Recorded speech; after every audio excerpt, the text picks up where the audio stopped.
আজকের এই নির্বাচনী হিরো কাকা আমরা দেখতে পাচ্ছি। হিরো কাকা ইতিমধ্যে এই কেন্দ্রে প্রবেশ করেছে।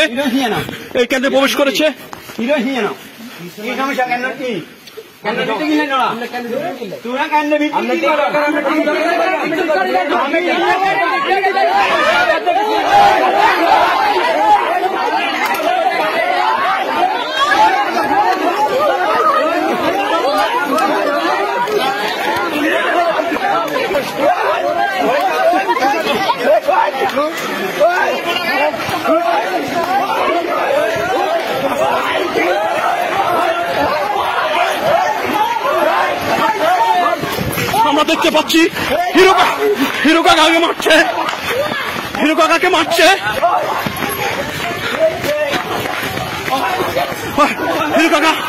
হিরো কাকা আপনার অবস্থা কি? আপনি আমাদেরকে একটু বলেন। অবস্থা নাই আপনারা ক্যামেরাম্যান ডাকতে আমারে মারিয়ে লাগতেছে। হিরো কাকা আপনার রক্ত, আপনার এখন রক্ত বের হয় নাই, আমাদের এখন শর্ট পাই নাই। আমরা দাঁড়ান, আমরা দেখতে পাচ্ছি হিরো কাকা বাগানে দিয়ে দৌড় দিচ্ছে।